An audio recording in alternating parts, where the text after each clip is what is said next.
Alhamdulillah, wassalatu wassalamu ala rasulillah wa ala alihi wa sahbihi wa man tabi'ahum bi ihsan ila yawmiddin wa sallama tasliman. Assalamu alaikum wa rahmatullahi wa barakatuh. Nous remercions beaucoup Allah subhanahu wa ta'ala qui, par sa permission, nous nous retrouvons aujourd'hui autour d'un thème qui est assez illustratif, qui est Al-Ihsan fil Iman wal Ibada. Al-Ihsan, la bienfaisance, l'excellence dans la foi, dans la pratique de la foi et dans la pratique de l'adoration. Nous remercions encore Allah subhanahu wa ta'ala qui a permis que ces conférences soient organisées par le biais de CAMES, un événement fort important pour préparer le musulman,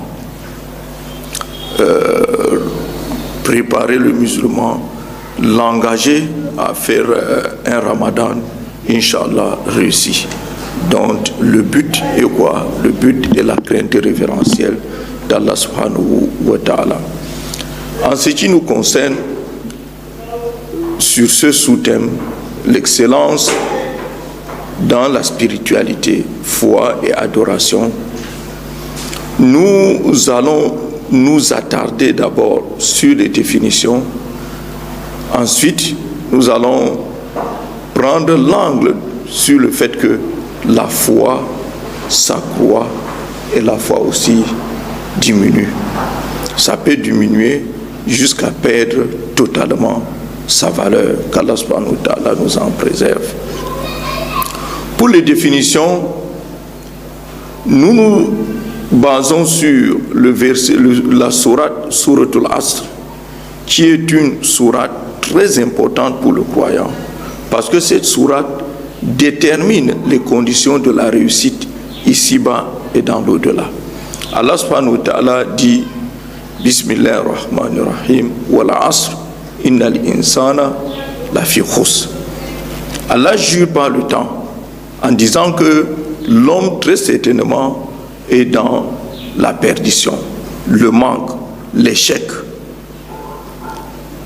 Illa alladhina amanu, sauf ceux-là qui ont cru, wa amilu salihat, et ont fait de bonnes œuvres, wa tawasaw bil haqq, se sont enjoints à la vérité, se sont instruits de la vérité, wa tawasaw bis sabr, et se sont instruits, se sont enjoints de la patience.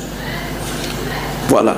Et cette sourate est donc dans ses enseignements la sourate très importante pour l'être musulman. Nous voyons que pour donc réussir, il faut la foi vraie, il faut l'œuvre pieuse acceptée par Allah, il faut vivre au nombre des musulmans en s'entraidant dans la vérité et en se patientant. Ceci étant, quand on rejoint Cheikh l'Islam Mohamed Abdel Wahhab, on comprend donc qu'il y a donc 4 choses obligatoires sur l'être humain. Il y a l'ilm, wa l'amalu bihi, wa da'watu ilayhi, wa sabr ala al-adha. Il y a la science, la science, l'œuvre pieuse, l'appel vers cela et la patience. En ce qui concerne la science, sur ce qui nous concerne dans ce thème, il faut donc comprendre, connaître et mieux comprendre ce qu'on appelle ihsan, l'excellence, la bienfaisance. Qu'est-ce que c'est? Comprendre ce qu'on appelle foi al-iman, comprendre ce qu'on appelle al-ibada, et comment il y a donc la perfection, l'excellence par rapport à la foi et par rapport à la ibada, l'adoration. En ce qui concerne l'ihsan, le prophète sallallahu alayhi wa sallam l'a défini lui-même. An ta'budallaha ka'annaka tarahu, fa in lam takun tarahu fa innahu yarak. C'est le fait que tu adores Allah comme si tu le voyais. Et si tu ne le vois pas, lui, il te voit. Donc, ici, là, c'est un haut degré de la foi. On comprend que ceci est tiré de l'hadith qui nous explique la religion, l'hadith de Jibril, alayhi salam. Où, à la fin, le prophète sallallahu alayhi wa sallam a dit fa innahu Jibril, c'est Jibril, ataakum liyuallimukum amra dinakum. C'est Jibril qui vous est venu, yuallimukum, pour vous enseigner amra dinakum, l'affaire de votre religion. On comprend donc que maratibuddin thalath, les degrés de la religion sont donc à trois. Il y a l'islam, walahu khamsatu arkan. Il y a l'islam, le premier niveau, qui a 5 piliers. Et le deuxième niveau, le niveau de l'islam, c'est le plus bas. C'est le plus bas niveau de la religion. Et ce niveau a 5 piliers. Ces 5 piliers est donc couronné par quoi? Par le témoignage de foi, le tawhid. Il y a la prière, il y a la zakat, il y a le jeûne, il y a le pèlerinage. Après ça, si l'on a appris les 5 piliers, a œuvré, a pratiqué, Allah a accepté, Allah va l'éprouver. Et s'il réussit, passe au second degré. Le second degré à Iman, c'est à Iman, la foi, qui a 6 piliers. La foi en Allah, en ses anges, en ses livres, en ses messagers, en le jour dernier, en le destin, tant en bien qu'en mal. Il y a la foi en Allah, en ses livres, lui Allah subhanahu wa ta'ala, en ses anges, en ses messagers, en le jour dernier, en le destin. Voilà les 6 piliers. Si on a appris les 6 piliers, on les a pratiqués, Allah nous éprouve et on réussit, on a donc validé. Par la grâce d'Allah subhanahu wa ta'ala, on passe au niveau des messagers et des pieux. C'est quel niveau? C'est à l'Ihsan. Le niveau de Ihsan, qui est la bienfaisance, qui est l'excellence dans l'adoration, qui est l'excellence dans la pratique de la religion. Non. Ce Ihsan, Allah subhanahu wa ta'ala, vous allez suivre, Allah dit dans le Coran au Karim, inna alladhina amanu wa amilu salihat la nudi'u ajra man ahsana amala. Ceux qui ont cru et ont fait des œuvres pieuses, nous n'allons jamais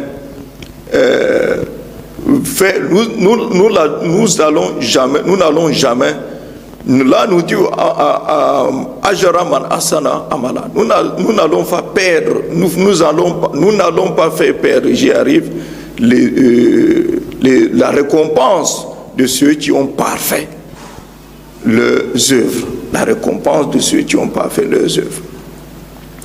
Allah subhanahu wa ta'ala dit encore وَمَنْ يُسْلِمْ وَجْهَهُ لِلَّهِ وَمَنْ يُسْلِمْ وَجْهَهُ إِلَى اللَّهِ وَهُوَ مُحْسِنٌ فَقَدِ اسْتَمْسَكَ بِالْعُرْوَةِ الْوُثْقَى.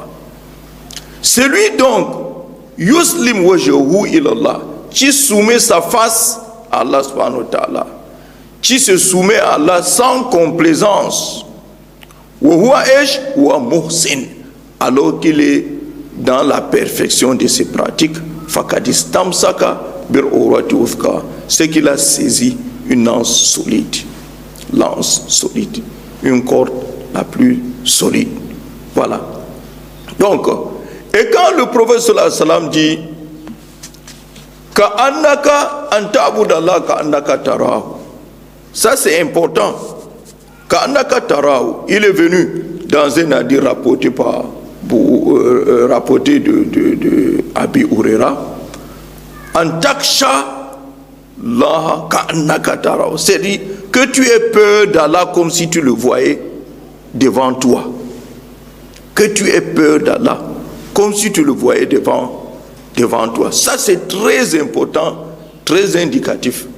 Parce que, wallahi, si on avait préparé son cœur, on a préparé son intérieur, on a préparé sa personne à vivre Allah, à tout moment. C'est ça ihsan.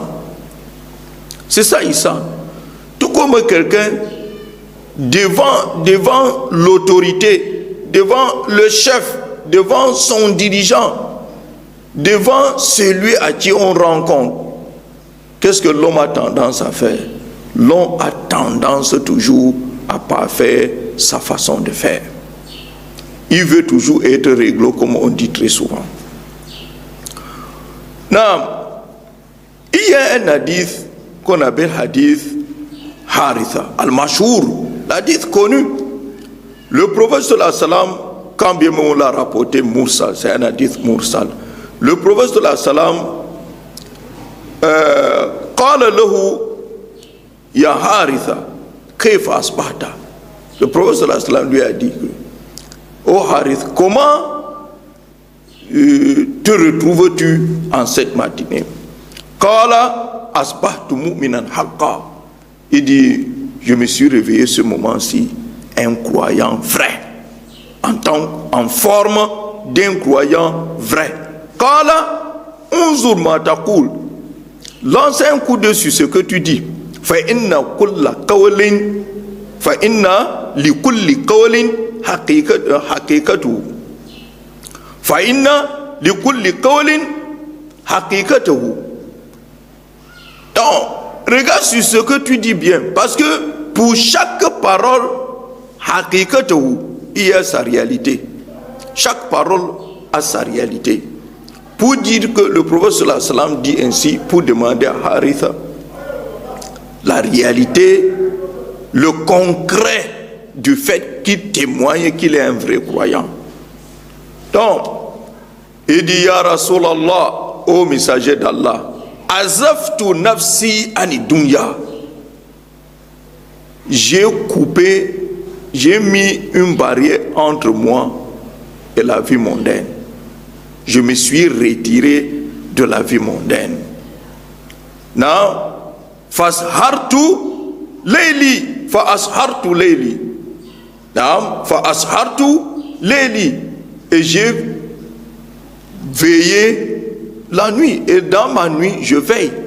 Je veille la nuit et je jeûne. Je m'assoif le jour. Je m'assoif le jour. Ka'anni anzur ila arshi rabbi barizan. C'est comme si je voyais le trône de mon Seigneur barizan, devant moi comme ça, apparent. Directement devant moi, apparent. Wa ka'anni anzuru ahal jannati fil janna. Naam, kayfa yatazawarun fiha. C'est comme si je voyais les gens du paradis au paradis, et comment eux au paradis sont en train de se rendre visite.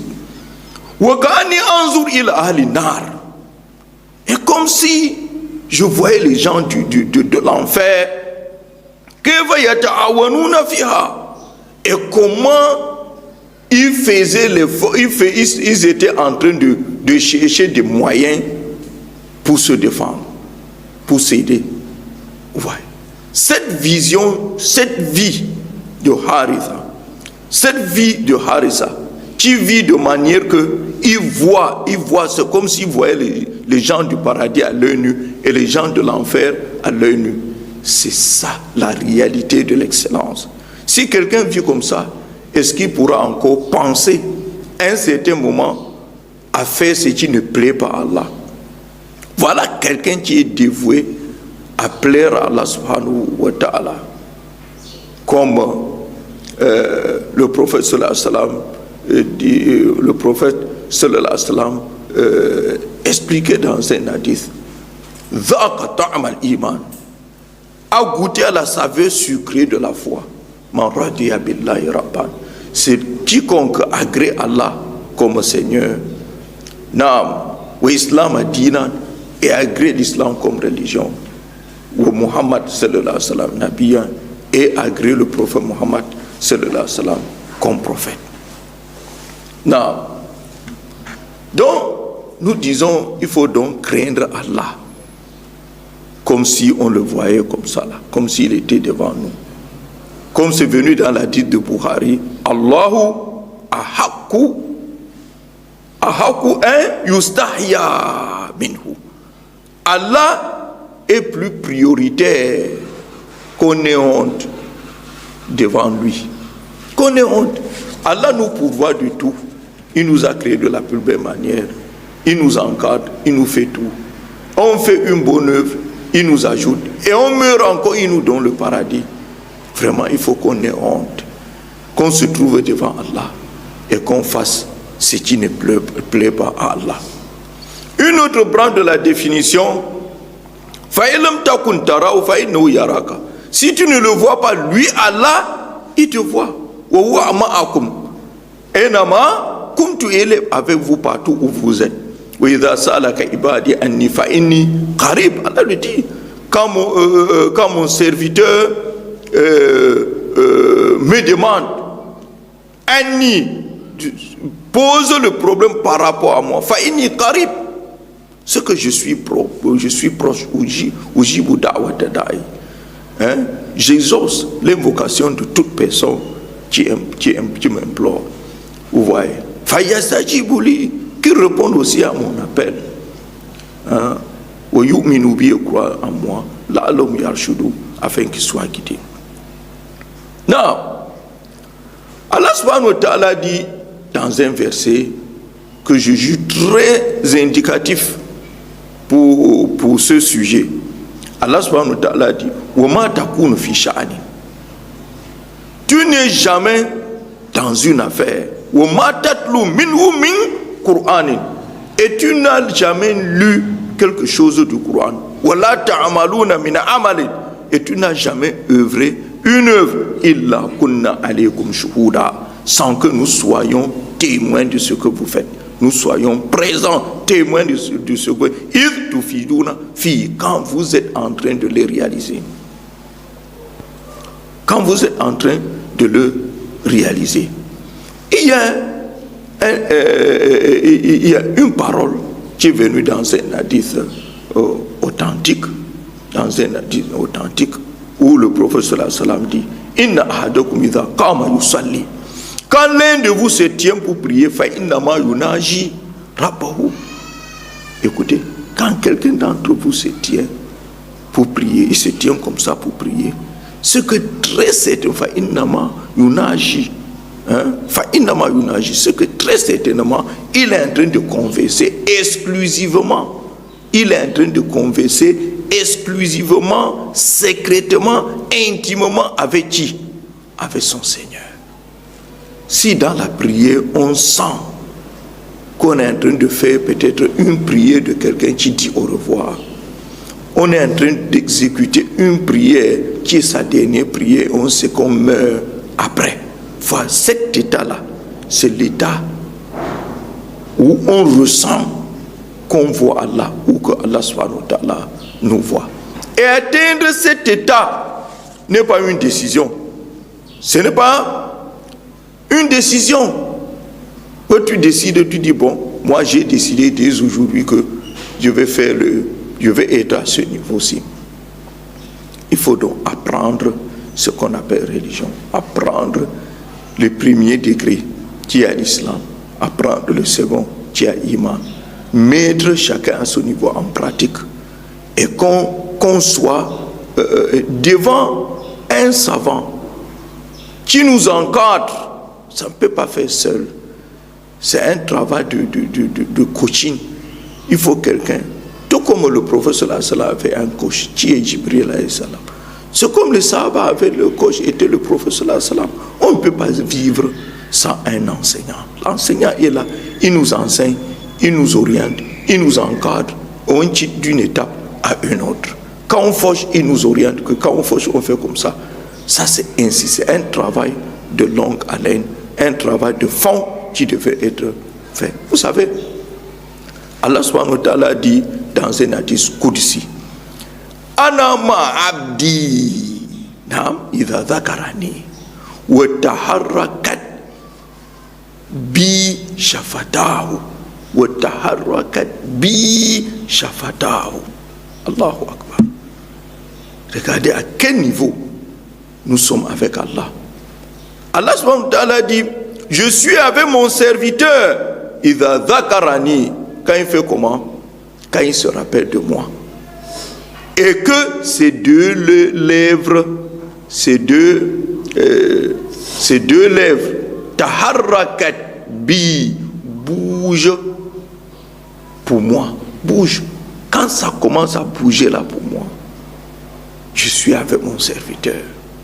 C'est que Allah subhanahu wa ta'ala dit. Cette situation, on le vit d'abord si on a appris la foi, si on a appris la religion et qu'on le met en pratique.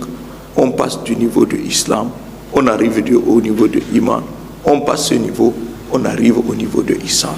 Qu'Allah subhanahu wa ta'ala nous facilite. Non! Il faut connaître la foi.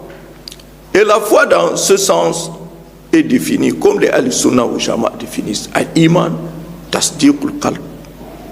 Naam, tasdiq fi qalb. Wal-Iqra bil-lisan. Wal-Amalu bi-jawarih.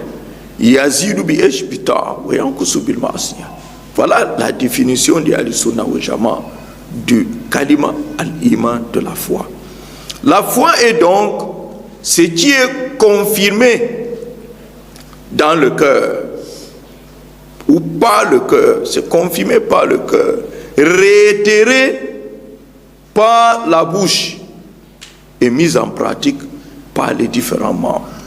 Ça augmente avec l'obéissance en Allah et ça diminue avec la désobéissance en Allah subhanahu wa ta'ala. Voilà la foi. Quand on voit la foi ainsi, on comprend directement qu'il faut la science, il faut connaître. Si on ne connaît pas, on ne peut pas. Il faut donc connaître ce sur quoi on doit croire. Il faut connaître Allah, connaître les livres d'Allah, connaître les anges, connaître les messagers, connaître le jour dernier, connaître le cadre. Il faut connaître cela et implanter cela dans le cœur. Et c'est une étape très importante. Implanter cela dans le cœur, réitérer cela par la bouche et me faire la mise en pratique par les différents membres. On y reviendra. Ça accroît par l'obéissance et ça diminue par la désobéissance. Al-Ibada maintenant, l'adoration. L'adoration est, comme l'a défini Cheikh l'Islam bin Taymiyya, ismun jami'un li kulli ma yuhibbu Allah wa yardahu. C'est-à-dire, c'est un nom en globalisant tout ce que Allah aime et agrée, en acte et à parole, que ce soit interne ou externe. Ismu jami kulli ma yuhibbu wa yardahu min aqwali wa af'al zahira wa batina. Ici là on comprend directement ce qu'on appelle adoration. Concrètement, c'est tout ce que Allah aime et agrée. Cela veut dire que à tout moment, à tout instant, on est en train d'adorer Allah. Soit on est en train d'adorer Allah en faisant ce que Allah aime et agrée, ou on est en train d'adorer le démon en faisant ce que Allah n'aime pas et n'agrée pas. Non, ce que Allah n'aime pas et n'agrée pas. Tant qu'on pose un acte responsable, non, si ce que Allah aime et agrée, ce qu'on est en train d'adorer Allah. Si c'est ce que Allah n'aime pas et n'agrée pas, on est en train d'adorer le démon.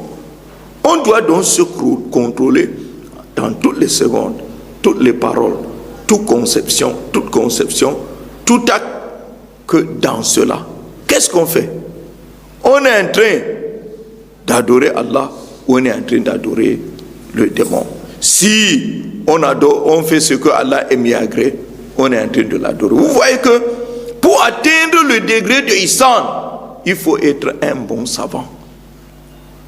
Quelqu'un qui connaît. Quelqu'un qui connaît bien. Parce que tu vas connaître ce que Allah aime et agrée. Si tu n'as pas appris ce que Allah aime et agrée, tu peux à un certain moment, tu es en train de fâcher Allah et tu ne connais pas. Et cela pose préjudice dans le cœur. Comme l'a dit de Abu Huraira dit, Idha athnaba ibn Adam, naqatat nuqtatu soda fi qalbihi. Quand le fils d'Adam fait une faute, un point noir s'installe dans son cœur. Fa idha taba, s'il se repent, zadati nukta, le point noir quitte. Ou in zada, s'il ajoute la désobéissance, zadati nukta, le point noir s'agrandit, hatta ta'luwa qalbuhu, jusqu'à prendre l'ampleur dans son cœur, prendre tout son rana kalla bal rana ala kulubihim ma kanu yaksibun. Voilà le voile que Allah subhanahu a dit, qu'Allah nous en préserve. Non. Voilà l'adoration. Maintenant, l'adoration a 3 piliers, comme dit Ibn Qayyim rahimahullah. Raka'izul ibada thalath. On y reviendra, mais on cite quand même al-hubbu wal-khawfu wal-raja. Et on adore Allah en l'aimant.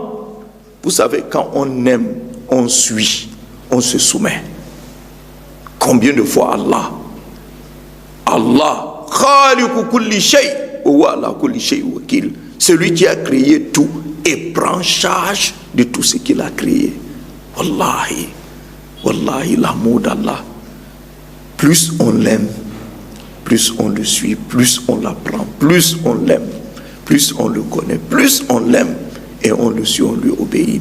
Il y a le hub d'abord. C'est pour cela Allah dit par rapport à l'amour, وَمِنَ النَّاسِ مَنْ يَتَّخِذُ مِنْ دُونِ اللَّهِ أَنْدَادًا يُحِبُّونَهُمْ كَحُبِّ اللَّهِ وَالَّذِينَ آمَنُوا أَشَدُّ حُبًّا لِلَّهِ. Et ceux qui ont cru, ils sont vraiment intenses dans leur amour pour Allah. C'est parce qu'ils connaissent Allah mieux. C'est pour ça que leur amour est intense. Quand Allah a cité les prophètes un à un dans le Coran au Karim, Allah subhanahu wa ta'ala a dit innahum kanu sari'una fil khairat. Tous ceux-là, ils s'empressaient dans l'accomplissement du bien.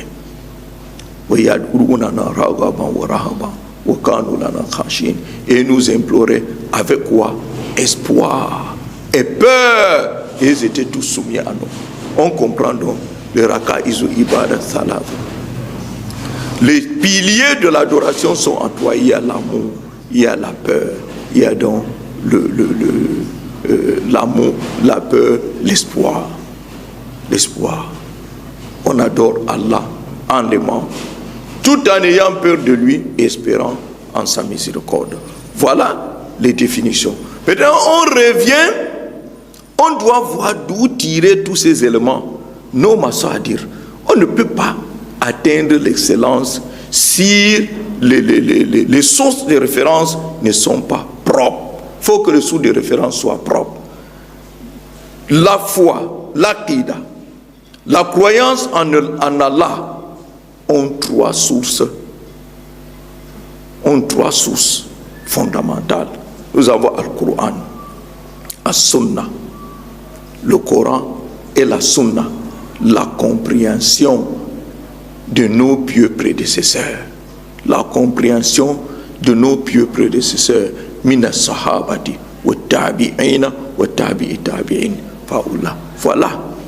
On croit, notre croyance, on tire du Coran Karim, de la Sunna du prophète sallallahu alayhi wa sallam, dans la compréhension de ceux-là qui ont vécu la révélation. C'est eux qui ont la foi vraie.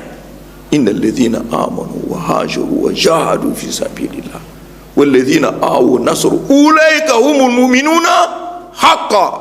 Voilà, les vrais croyants sont là, les croyants vrais. Là, les vrais croyants. La croyance de ceux-là est la vraie croyance. C'est pour cela nous devons obligatoirement tirer notre croyance, nos pratiques du Coran au Karim et de la Sunna, et dans la compréhension de nos pieux prédécesseurs. Voilà. Si ce n'est pas ça, c'est que c'est une fausse croyance, c'est une fausse pratique. Parce que l'innovation est un danger. Si on innove, c'est un danger. L'innovation apporte l'islam de la contrebande, l'islam de contrefaçon.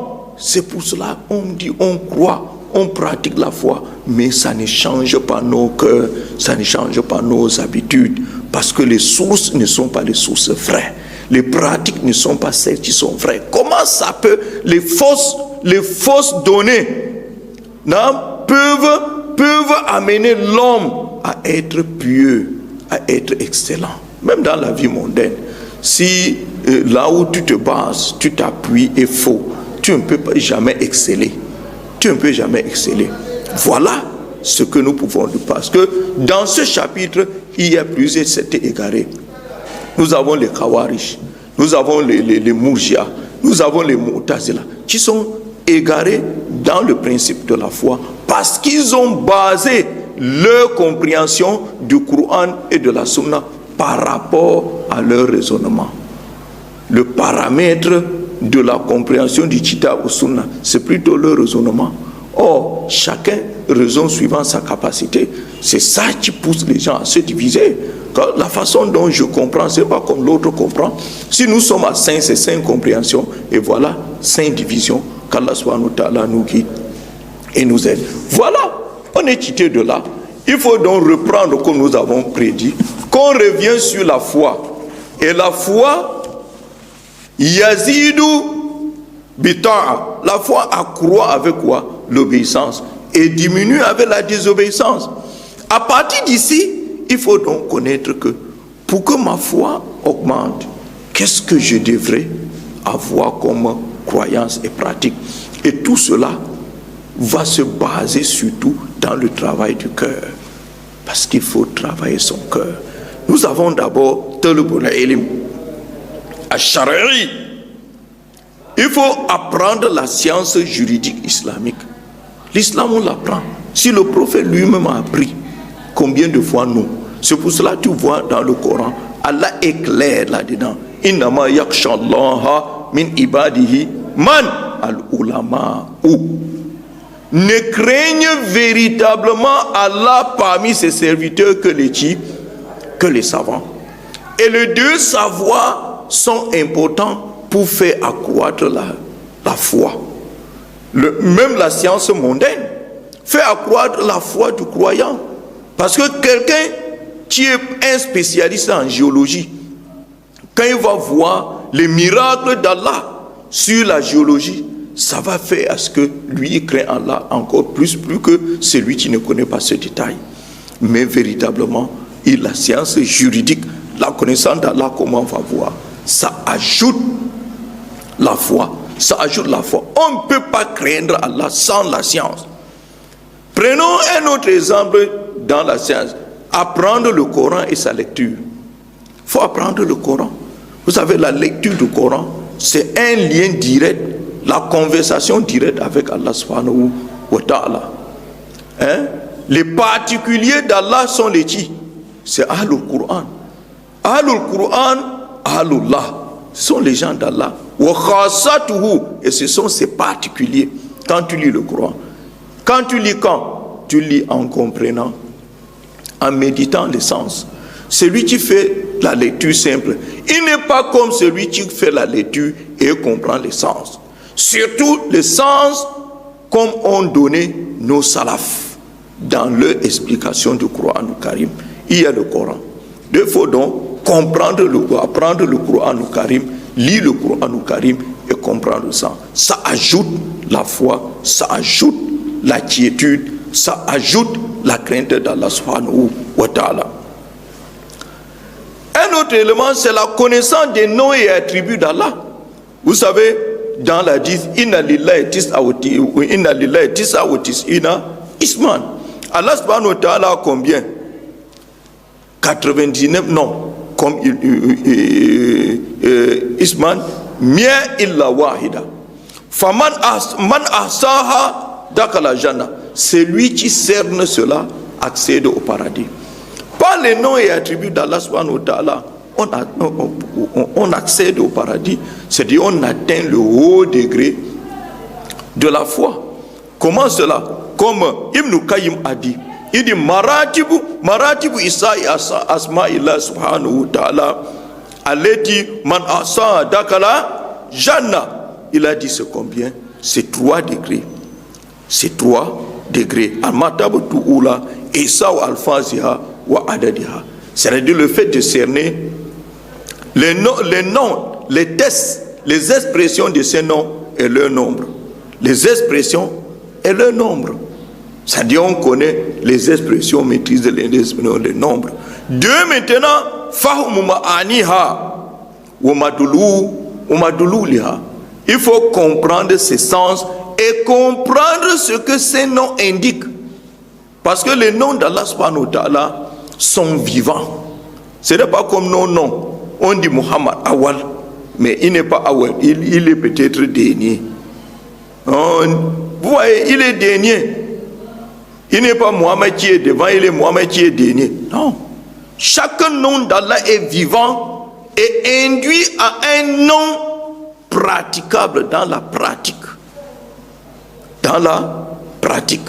Vous voyez, voilà les noms d'Allah subhanahu wa ta'ala. C'est pour cela, le nom d'Allah, c'est pour cela quand tu dis Waqfirli innaka antal ghafurur rahim, et pardonne-moi Waqfir warhamni, pardonne-moi et sois miséricordieux envers moi, car tu es le tout miséricordieux, le pardonneur par excellence. C'est ça. Donc, le nom, chaque nom d'Allah a ses effets. Quand tu arrives à maîtriser le nom et fais à ce que ces noms ont des effets sur toi, dans ta croyance et dans ta pratique, c'est à ce niveau-là. C'est ce que vraiment tu es avec le nom d'Allah. 3 maintenant, Walillah el asma usna fadu'uhu biha. Allah des noms et attributs, invoquez-le avec. Et l'invocation est de Dieu. Voilà donc les 3 degrés. Les 3 degrés de noms et attributs. Donc, et ces invocations, fadu'uhu biha, invoquez-le avec, c'est à 2 niveaux. Il y a du'a l'ibada, l'invocation adoration. Et l'invocation maintenant de la demande. L'invocation de la demande. Vous avez Iyyaka na'budu wa iyyaka nasta'in. Ce n'est que toi que nous adorons et ce n'est que toi dont nous implorons secours. Le premier, c'est Dua ou l'ibada. Le second, c'est Dua ou masala. Et tout ça, on voue cela à qui? Allah subhanahu wa ta'ala, à travers les noms et attributs d'Allah subhanahu wa ta'ala. Et par là, vous comprenez pourquoi les noms et attributs d'Allah subhanahu wa ta'ala détiennent les 3 branches de Tawhid. Tawhid al-Rububiyya, Tawhid al-Uluhiyya et Tawhid al-Asma wa Sifat. Taban, c'est les noms et attributs dont Tawhid al-Asma wa Sifat. Maintenant, on prend Tawhid al-Rububiyya. Quand tu sais que Allah est Khalik, il est Khalik. C'est lui le créateur par excellence. Ça a l'attribution du Tawhid al-Rububiyya. Donc à travers ces noms, il y a ce qui te rappelle, ce qui te fait méditer dans les cieux et la créature d'Allah subhanahu wa ta'ala. Tu fais quoi? Tu es le dhikr, tu hausses la foi. Tu fais hausser la foi. Tu fais hausser la croyance en Allah subhanahu wa ta'ala. Maintenant, il y a des noms d'Allah subhanahu wa ta'ala comme Al-Ghafur, comme Ar-Rahim, comme Ar-Razak. Ça nous enseigne que si on est dans le besoin, on va vers qui? On va vers Allah. On lui pose le problème. On se remet à lui, Allah subhanahu wa ta'ala. Il va résoudre tous nos problèmes. Voilà le Tawhid al-Uluhiyya et le Tawhid al-Asma wa Sifat. Donc, apprendre les noms et attributs d'Allah subhanahu wa ta'ala est très important dans le cadre de l'évolution vers l'excellence. Quand tu n'as pas appris, tu connais que Allah est Alimul Ghaib wa Shahada. Tu vas encore voler comment? Puisque même si tu es seul, tu es avec Allah. Tu es même caché comme tu es avec Allah. Rien ne se cache d'Allah, ne peut se cacher d'Allah subhanahu wa ta'ala, ni dans les cieux, ni même minime soit-il. Vous voyez? C'est comme cela. فَمَنْ يَعْمَلْ مِثْقَالَ ذَرَّةٍ خَيْرًا يَرَهُ وَمَنْ يَعْمَلْ مِثْقَالَ ذَرَّةٍ شَرًّا وَمَنْ يَعْمَلْ مِثْقَالَ ذَرَّةٍ شَرًّا يَرَهُ. Donc, tu fais une œuvre en bien, même si c'est petit, tu le verras. Toute œuvre, même si c'est minime, comme un charan, même si c'est mauvais, ce que tu le verras. On ne peut donc pas s'en passer d'Allah subhanahu wa ta'ala. Et al-ma'iyya, le fait d'être avec Allah, s'accroît énormément quand on apprend véritablement le Tawhid al-Asma wa Sifat. Non. Et dans cette adoration que nous disons auparavant, cette adoration a 4 éléments fondamentaux. Il y a la ikhlas.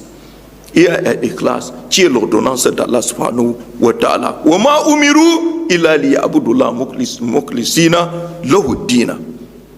Qul inni umirtu an a'budallah mukhlisan lahu ad-din. C'est-à-dire, j'ai été ordonné d'adorer Allah subhanahu wa ta'ala en toute sincérité, en toute exclusivité d'Allah subhanahu wa ta'ala. Ça, il faut donc être sincère. Celui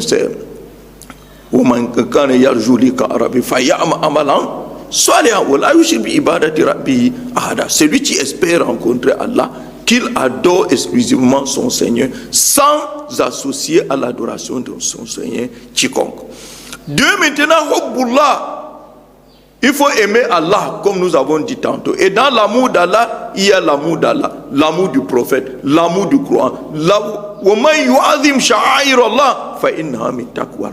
Toute personne qui donne de la valeur aux emblèmes d'Allah, cela émane de la crainte de son cœur. Il faut donc aimer Allah, aimer son prophète, aimer tout ce qui est lié à Allah et son prophète, aimer les compagnons, aimer les croyants. C'est ça, c'est impératif. Si on n'est pas assez, nous on ne peut pas atteindre le summum.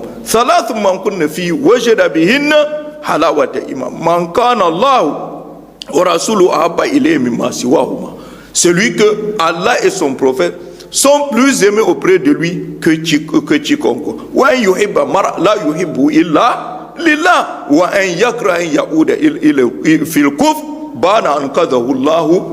C'est-à-dire, il aime quelqu'un, il ne l'aime que pour Allah subhanahu wa ta'ala.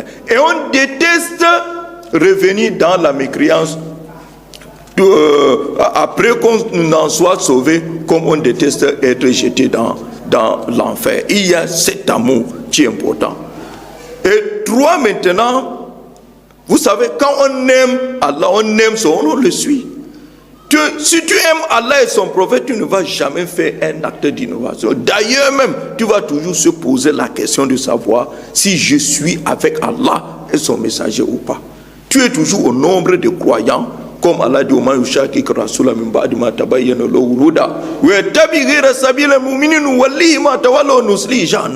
dans ce verset, Allah indique que si tu veux connaître que tu es avec le messager, tu vois si ton acte posé est en conformité avec les actes posés par les Sahaba. Si tu n'es pas avec les croyants, tu es donc avec les djinns. Qu'Allah nous guide et nous aide. Il y a toi maintenant Al-Khawf.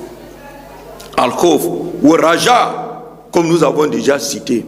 Innahum kanu yusari'una fil khairat. Quand Allah a cité les prophètes un à un, ceux-là s'empressaient à faire du bien. Quand tu as peur d'Allah, qui te mette en enfer, qui te punisse, quand ton espoir est sur Allah pour ton sauvetage, ici-bas et dans l'au-delà, c'est que tu vas t'empresser toujours à faire ce qui est agréé par Allah et son messager. Oui, tu vas faire tout l'effort pour t'arrimer avec ce que Allah aime et agrée. Ça c'est net. Tu suis la voie des prophètes. Ils s'empressaient à faire du bien. Et nous invoquer en espoir et en peur. Et ils étaient tous soumis à nous. Voilà. C'est donc on a espoir qu'Allah subhanahu wa ta'ala, même si on a fait quelle faute, même si on a fait comment, wallahi, l'espoir reste. Tant qu'on n'est pas mort, tant qu'on n'est pas à l'agonie, on implore le pardon d'Allah, Inch'Allah, il nous pardonne. On a peur, même si tu es œuvré, quelle œuvre, ne pense pas que tu es à l'abri. Ne pense pas que tu es à l'abri. Comme Allah subhanahu wa ta'ala dit, ceux qui donnent ce qu'ils ont donné, c'est-à-dire ils donnent en pratique ce qu'ils ont donné, meilleure pratique. Et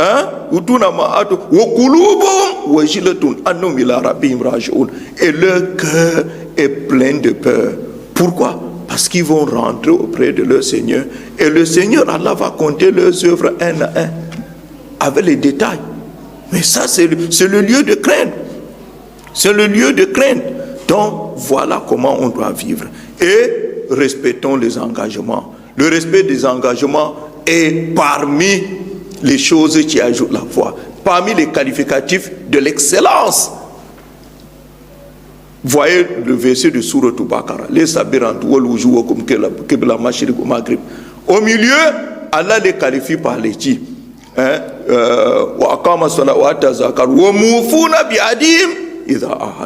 À la fin du verset, Allah dit voilà ceux qui ont dit vrai dans deux fois, ils respectent les engagements. Vous savez, le fait iman liman la amanata lahu. Il n'y a pas de foi, c'est-à-dire excellente, pour quiconque ne respecte pas l'engagement. Voilà. Et il faut être celui qui dit la vérité. La yazalu rajulu yazduk. L'on ne sait jamais d'être sincère, d'être véridique, hatta yuktaba indallahi siddiq, jusqu'à ce qu'on le prescrive auprès d'Allah comme un véridique. Et si on te prescrit véridique, qu'est-ce qu'il risque? Il faut toujours chercher à être agréé par Allah. ذاك طعم الإيمان من رضي بالله ربا وبالإسلام دينا وبمحمد صلى الله عليه وسلم نبيا. Va goûter à la saveur sucrée de la foi. Celui qui a agréé Allah comme Seigneur, a agréé la religion, l'islam comme religion, et a agréé Muhammad sallallahu alayhi wa sallam comme prophète. Agréer Allah comme Seigneur, comme celui qui te dicte tout événement. Ah oui, c'est Allah qui gère l'univers. Tu te soumets à lui, tu cherches, tu le prends comme celui qui te guide dans la vie. Comment quelqu'un peut créer l'univers, nous inventer l'homme, créer l'homme, lui donner une voix, et tu n'as pas confiance en lui? Il faut avoir confiance, l'agréer. Tu sais ce qu'il te dit est vrai, tu travailles avec et tu mets ça en pratique. Tu as confiance en lui, tu arrives. Apprendre l'islam, agréer l'islam comme religion, comme mode de vie. L'islam, c'est la notice de l'être humain sur terre. Tu fais tout et tout pour respecter la notice pour le médicament, la notice pour tes appareils. Mais toi, est-ce que tu respectes ta notice? Apprendre l'islam, agréer l'islam comme religion. Tu ne peux pas atteindre l'excellence si tu ne respectes pas la législation d'Allah subhanahu wa ta'ala. Ce par comment tu peux mener ta vie et réussir. Et prendre le prophète sallallahu alayhi wa sallam comme guide. C'est ça, c'est lui qui te guide. C'est dans tout ce que tu fais. Si tu veux être heureux, tu passes par lui. Tu passes par lui. Vous avez un très bel exemple. Pour quiconque pour quiconque espère Allah en Allah, et se rappelle d'Allah subhanahu wa ta'ala beaucoup. Il y a le tawakkul, le fait de placer sa confiance à Allah. Nous avons déjà mentionné. Et il y a le yaqin, la certitude. La certitude va aller jusqu'à être certain sur Allah, ce que tu atteins. Et il y a 3 degrés. Il y a 3 degrés. Il y a ilm ou yaqin. On commence par là. La science certaine. Et il y a ain ou yaqin. La vision certaine. Et il y a maintenant haqqul yaqin. Comme Allah subhanahu wa ta'ala dit, Kalla, lo ta'lamuna ilma yaqin, la tarawunna jahim, thumma la tarawunna ain al yaqin. Inna hadha lahuwa haqqul yaqin. Ah oui, inna hadha lahuwa haqqul yaqin. Ça, c'est la vérité certaine. Ça, la certitude dans la vérité. Vous voyez, il y a al-wara'. Là où nous allons peut-être chuter al-wara'. Al-wara', c'est le fait de se réserver. De se réserver de beaucoup de choses, on se réserve. De se réserver à zuhd, le fait de ne pas trop se verser dans les choses de la vie mondaine. S'écarter un peu de la parure de la vie mondaine. Et al-qana' se suffit à ce qu'on a. Si tu ne te suffis pas à ce que tu as, ce que tu vas violer les règles, tu vas transgresser, tu transgresses tes droits, tu transgresses les droits des autres. Mais si tu te réserves, tu te suffis à ce que Allah t'a donné. Alhamdulillah, ce que tu es dans la voie pour atteindre l'excellence. Et en dernier lieu, à chaque, on va dire, mais Acho, l'avarice, ça vient faire quoi ici? Il y a deux choses. L'avarice en matériel, ça c'est interdit. Ça c'est interdit. C'est interdit par l'islam. Il ne faut pas avoir dans le bien matériel, mais être avare dans la foi et la croyance, dans le bien. Ne jamais se rassasier dans sa croyance. Fais tout et tout pour protéger sa religion. Fais tout et tout pour accroître sa religion, pour évoluer dans sa religion. Qu'on garde en tête que Wa'bud Rabbaka ici-bas dans l'au-delà et nous pardonne dans nos erreurs. Subhanakallahumma bihamdik. Ashhadu an la ilaha illa anta astaghfiruka wa atubu ilayk.